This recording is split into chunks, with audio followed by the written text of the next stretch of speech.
Ukraine today is joined by the former Prime Minister of Lithuania, Andrius Kubilius. Mr. Kubilius, thank you for coming. The West talks so much about impending threat of attack by Russia on Baltics.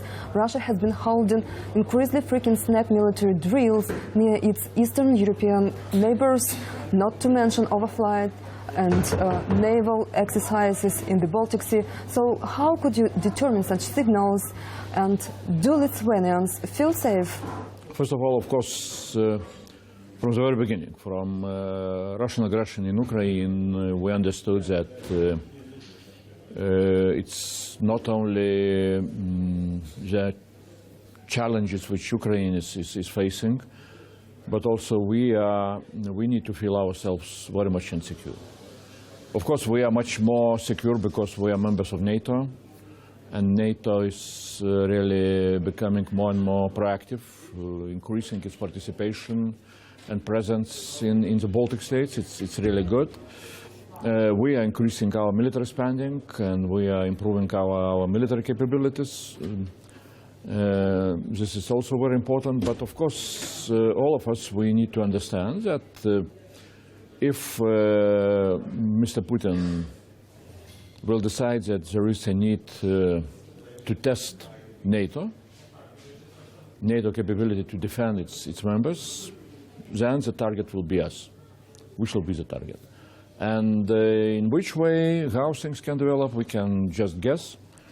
Recently, there was very prudent, very important study done by a very famous expert of our region, Edward Lucas, from Economist magazine, and he named several possibilities. Of course, Russian-speaking minorities in Latvia or Estonia. For us, major challenge can be transit to Kaliningrad, which is going through Lithuania. So, and we can just guess in which way some kind of provocations can be made by green people, green military people, green soldiers, or something like that. So really, we consider the situation as a very serious one. Do you try to prevent this aggression, or do you feel that this threat can be real? We of course, we want to prevent, and that is why we are trying to support Ukraine, both in military sense and in reforms as much as possible, because we understand that if all of us, if we shall fail in Ukraine, then we can guess what will be the next step of Kremlin. We also we're trying to be as effective as we can, speaking in different forums, different audiences in the Western community, trying to show real picture what is happening.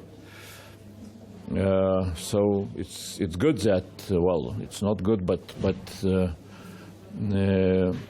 we feel that after Maidan revolution, after Russian aggression in Ukraine, in the Western community there is much more of understanding of the threats in the whole region. And if, let's say, 5 or 10 years ago, when we were speaking about Russian threats, usually we were considered like a little bit crazy and very nervous people. So now everybody, of course, recognizes that we were right, but still I see a lack of determination in the Western community, in the leadership of Western community, really to make everything what is needed to be done to stop Russian aggression now, not waiting till some bad things will happen tomorrow or a day after tomorrow. What is the reason of this misunderstanding? As this year revealed, Putin is not going to stop. Well, it's difficult to answer. You know, of course,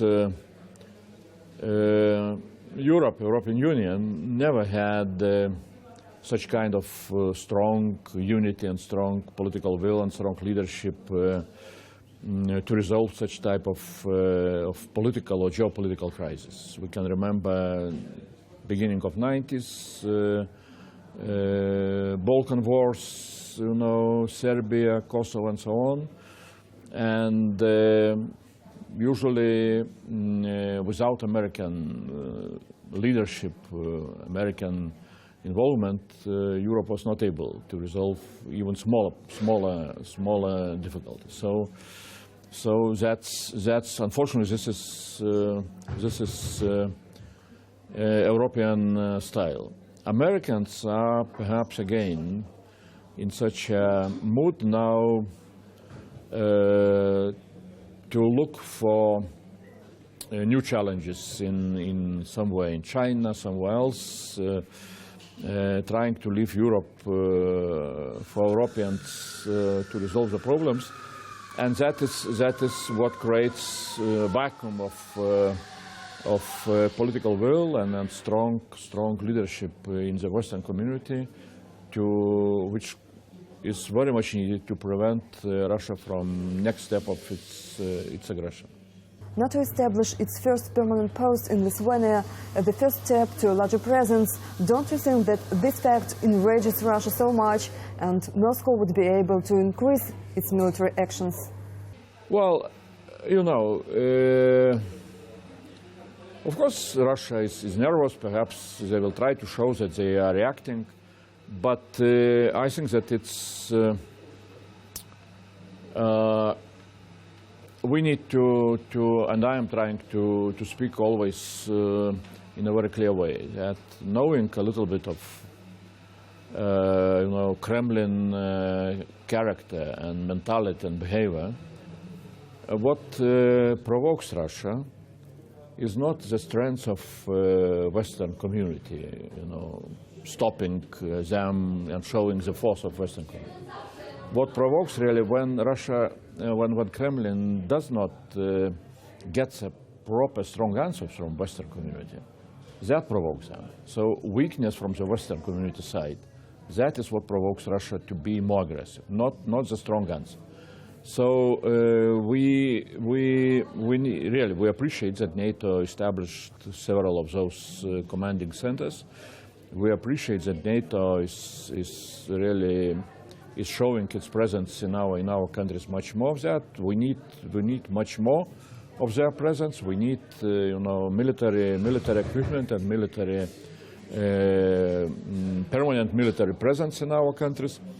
And we don't need to listen to, you know, what Kremlin will start to speak about such a development. And what would be the red line for West to respond on some Russian actions?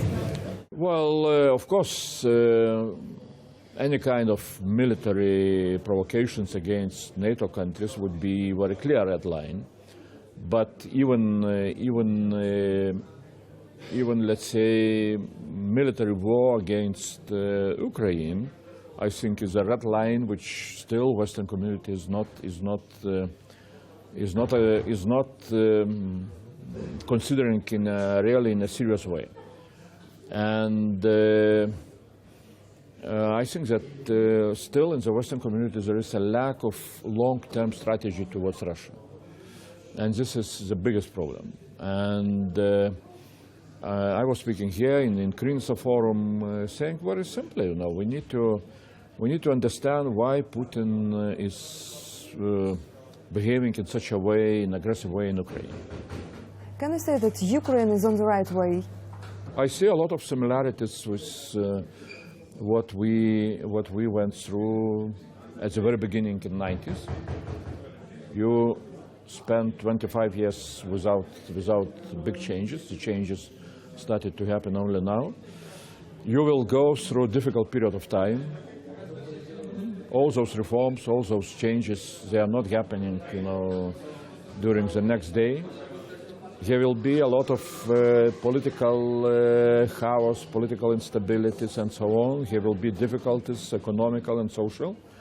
But if you will manage to keep your country, you know, going with a very clear goal to become an European country, you will achieve the results which we managed to achieve. Mr. Kubilius, thank you for finding time to talk to us. Yeah, thanks a lot. Thanks. I'm Margarita Sitnik for Ukraine Today with the former Prime Minister of Lithuania, Andrius Kubilius.